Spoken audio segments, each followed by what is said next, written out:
Assalamualaikum warahmatullahi wabarakatuh. Waalaikumsalam.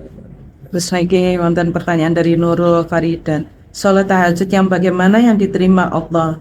Saya tiap hari tahajud tapi serasa doa belum dijabah.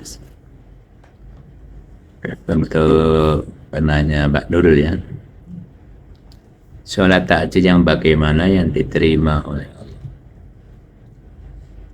Amal diterima atau tidak itu ada instrumen.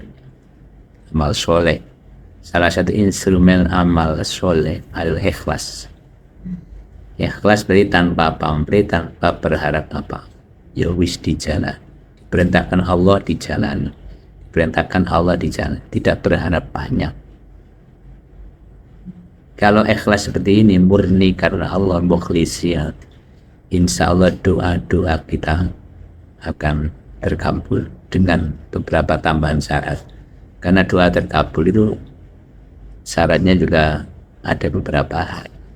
Satu, orangnya harus bagus, yang dimakan harus bagus, pakaian yang dikenakan harus bagus, tempatnya harus bagus, ya halalan baik.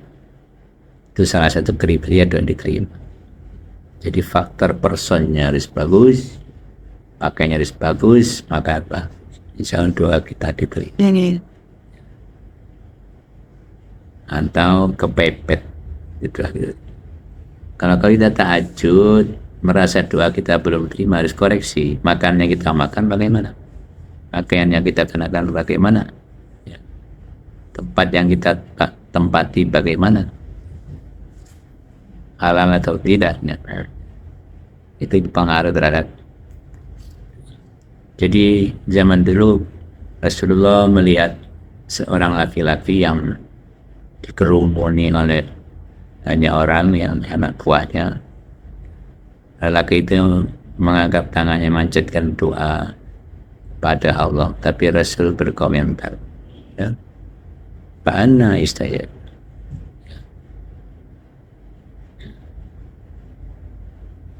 Muhammad amuhu haram, makanannya haram. Mamal basu haram, pakainya haram, ya. Wagudiyah bil haram, disuapi dengan haram.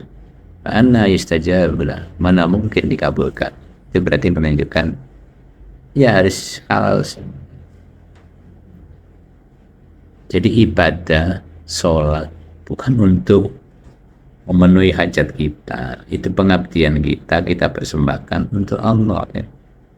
Ngabdi kepada Allah, jangan kayak membeli, kita keluar uang dapat barang, jangan. Saya kira itu. Jadi kalau ingin doa terkabul, koreksi ini minimal istighfar yang banyak, baca sholawat yang, dan koreksi makanan, pakaian, dan saya kira itu. Pertanyaan dari Laili Rohmatin, Gus, untuk haid bolehkah keramas, potong kuku dan rambut rotok atau bekas sisiran dibuang?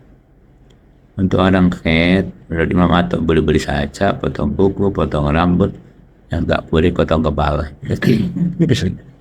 Iya. Sebab begini, hadis itu kan ada hadis itu yang katanya sehelai rambut tidak termandikan nanti akan menuntut di akhirat, ya. Hadis itu dhaif. Maka ulama fikih termasuk pengarang kitab Fathul Mu'in hanya membuat ungkapan yang bagi seyukjanya rambut yang rontok kita mandikan. Jadi Imam Atok kalau tulis saja potong. Kalau hati-hati jangan memotong ketika haid, bersuci. Tidak apa-apa kalau terpaksa. Kira itu. Pertanyaan dari Lailatul M.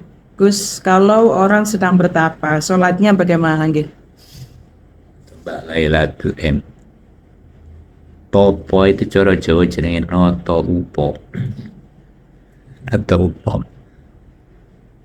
Bertapa itu kan macam-macam, ya. Ada istilah bertapa itu kan uzlah, menyendiri. Itu ada uzlah dengan jasadnya saja,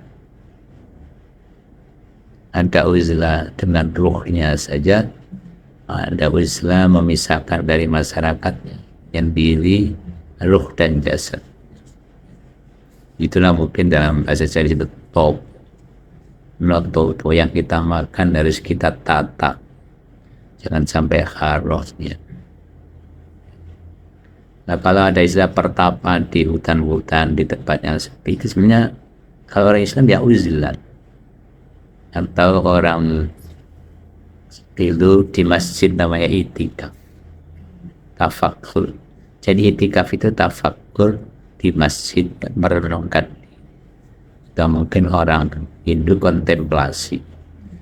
Jadi kita itu kadang-kadang perlu perenungan,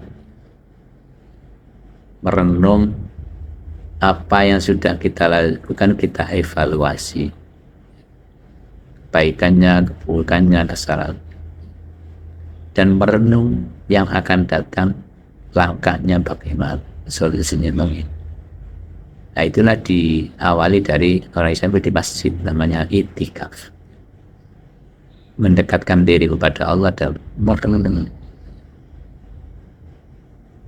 Orang topo sebetulnya juga begitu, mendekatkan diri kepada Allah. Yang dipikir hanya yang Maha Kuasa, tidak mikir lain-lain, menjauh dari keramaian masa. Itulah topo. Sholatnya bagaimana? Kalau orang Islam ya tetap sholat.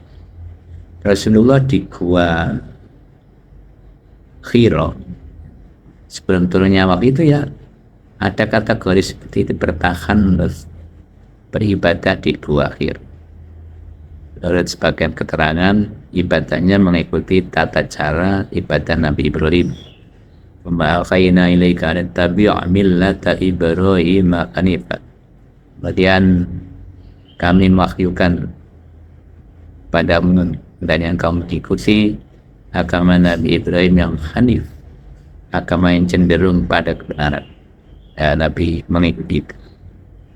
Kalau kita sudah disyariatkan sholat, ya tetap sholat seperti biasa. Topo tidak menghalangi kita sholat. Mungkin ada orang-orang kejam, dia kan sholat itu hanya iling, mengingat. Misalkan kalau ingat Gusti, berarti dia mengingat Tuhannya saja, penong gitu dia. Kalau kita kan bukan penong, tapi ada gerakan, itu namanya sholat terus. Ya tetap sholat seperti biasa, gak masalah. Nanti duduk lagi, merenung lagi, tafakur, mendekatkan diri kepada Allah, baca-baca. Diam boleh, baca-baca boleh. Itulah toponya orang Islam. Kita jangan mengikuti toponya orang yang Muslim. Saya kira itu. Dan ada manfaatnya. Ihdinas siratal mustaqim. Wassalamualaikum warahmatullahi wabarakatuh.